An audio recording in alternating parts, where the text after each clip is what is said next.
Hey guys, James Wilson-Taylor here for Roxanne. We're backstage at Download Festival 2024, Scene Queen on the lineup, and she joins me now. How you doing? I'm doing really well. That was like one of the coolest sets I've ever played. I was gonna say, I caught a little bit of it out there. Absolutely huge crowd on that second stage for you. That's got to feel pretty good out there, right? Yeah, it felt very good and also terrifying. But I'm very thankful that the rain stopped literally 2 minutes before I went on stage. I was like, that is a sign from the universe that the Twerkle Pit deserves to happen. You got incredibly lucky there, I gotta say. Yeah, that like the heavens stopped pouring. That's a very, very nice way for it to be. Tell me about putting together these kind of festival sets, though, because obviously, you've been doing a lot of headlines, doing support slots and stuff as well. What kind of goes into a festival set for something like this in particular?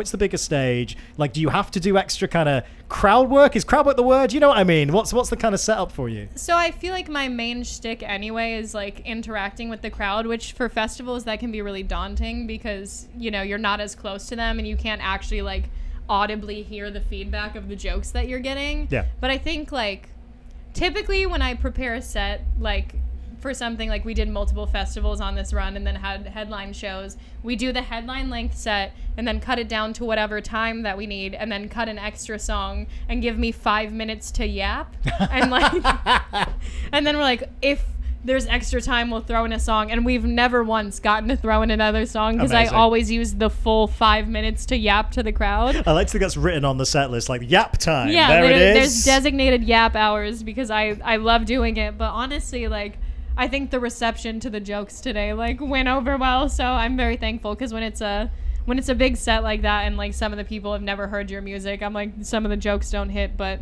the UK generally gets my humor, I realized. Oh, absolutely. Well, speaking of that, obviously the last time you were over here was on that run with Paris recently. Yeah. And I just got to say, like, it was so nice to see you on that support slot. I remember watching it and just thinking, oh my God, the whole crowd knows that. That's quite rare. I hope you appreciate that. Like, when you watch a headliner, you rarely see that many people turning up the support slot and knowing every word. Like, it was felt like a really good fit for you as a tour, I think. I feel like that tour was perfect just because I feel like people wouldn't necessarily know this, but like the majority of my fan base is pretty much just my age. I don't really have like a lot of teenage fans. They're all like in their 20s to 30s. And like they all grew up with Paris as well, right, which is why they were so stoked on the tour because I was just like audibly geeking out for every interview I did leading up to it for about a 5-month time frame.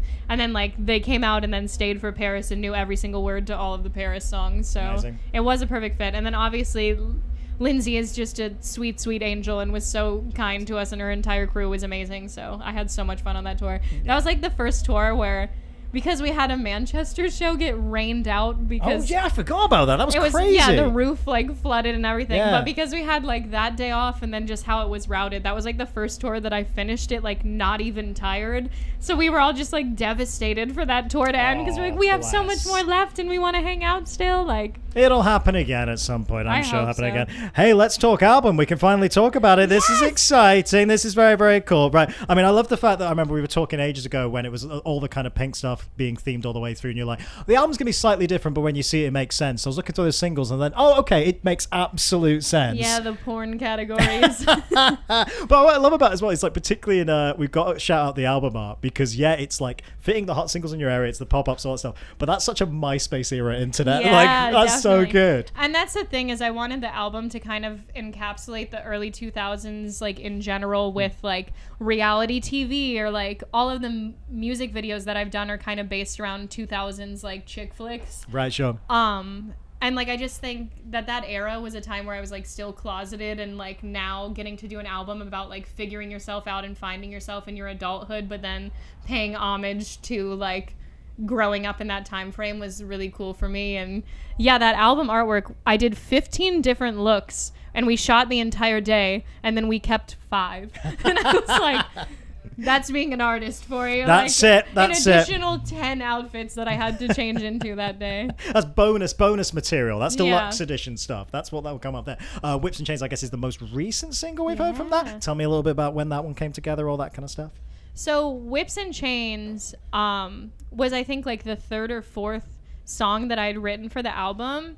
And like I realized that pre the Scene Queen project, like obviously I grew up in the alternative space, but like work wise, I was writing in like the pop and hip hop realm before I like decided to do Scene Queen. And I've always said the reason that my music is so multi-genre is because like I started writing my first song in active rock and then realized I missed those like catchy hooks. Right. So when we were writing this album, I was like, I haven't gotten to do like a full hip hop track yet. So then I wanted to just like do a full rap verse on a song, and then got to do those two, and then we still had to throw in a breakdown at the end because I was missing the guitars. But yeah, that song was like, we listened to it and I'm like, this is like actually a hip hop track, and got like pushed to on Spotify like hip hop playlist, which is crazy for me because I never, thought that would be part of my career. But that's so fun though, to be able to just play with, like you say, all these kind of very, very different genres and still make it kind of feel, I mean, I guess that's got to be a challenge, hasn't it, really, to play in those many different genres, still manage to make it feel like one cohesive project, which you do very well, but like that's got to kind of be quite a creative challenge. It is crazy to think about that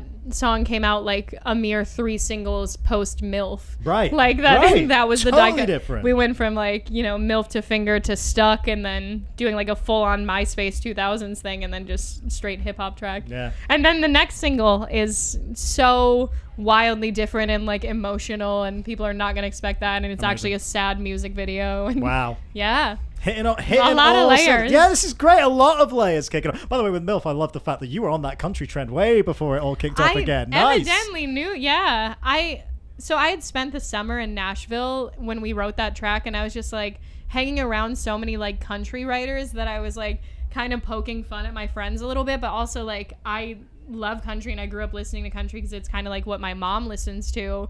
So I wanted to like poke fun at my friends, but also just be like, can I actually do this? And then it ended up working out. So Yeah, the one thing I will say for that song is I actually did the choreography in that music video, and I deserve a little credit for doing. I actually committed to my own line doing dance. it on stage as well, leading the crowd, leading the crowd a little bit. That just became me and my guitar player. He doesn't know how to do the choreography, so we just started going to the left and right, and now we're just seeing like fans think that that's like actual choreo, so they like get nervous and go to like that they should have learned it.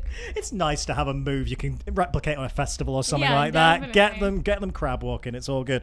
Summer School. Let's talk about that, because that is a night out right there. It's a great lineup, but I also love the fact that you guys are all friends. Like you've all like known each. I mean, you and Devin have known each other for years, and like it's a really, really cool little group. But yeah, that's just got to be so exciting to see that scene celebrated like that. It's so funny because that entire like group of people that's on that tour, we've all tried to tour with each other in different capacities, and it's always been some sort of thing like, we can't tour together, like you can't open for me because we're like the same size and that doesn't make sense, or like I want you to open for me but you're already touring with this group within that same group, like whatever, so you can't do that. And then it just ended up being like we do a rotating co-headliner, and like we're all on the same festival. So I'm honestly so excited for that. I think people don't necessarily understand what we meant by co-headliner. I think they don't understand that like every single headliner is going to get a headline length set. It's just the time of day that switches. But the cool part of all of that is, like there's very few tours.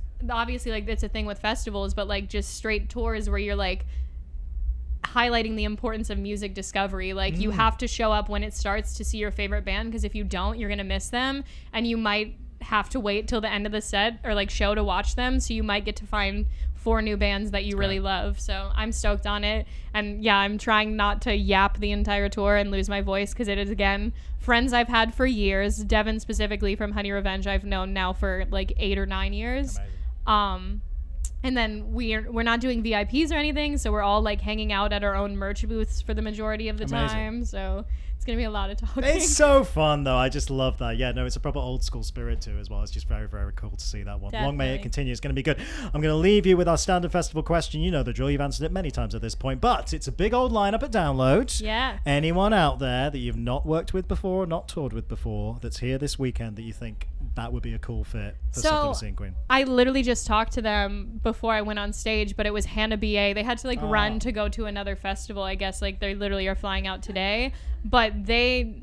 one of the girls was like a big Seeing Queen fan. I'm like, that's crazy because I'm obsessed with you guys, and I did not think you would know who I was. So it just ended up being like this cute little like fangirling moment, and we were just like, I love your outfit, I like your outfit, like whatever. That's great. But I just think they're so sick, and I just love like experimental, like that whole wave of music and metal music in Japan right now, where it's both perfectly pop but also like the shreddiest like classical metal guitar. Yeah, right. And they're all just like prolific musicians, but they like actually put on a full-on show. So I'm so stoked, and I hope we get to do something in some country somewhere. Yeah, fingers crossed. Fingers crossed one day. That'd be very, very cool to see that one kind of come together. I'm going to let you go enjoy the rest of your weekend, but it's always a pleasure. Best of luck with Always everything. a Best of luck with the pleasure talking album. to I'm you. sure we'll catch up around that too. But yeah, always great to see you, all right? Thanks so much. Good to see you, Scene Queen, everybody.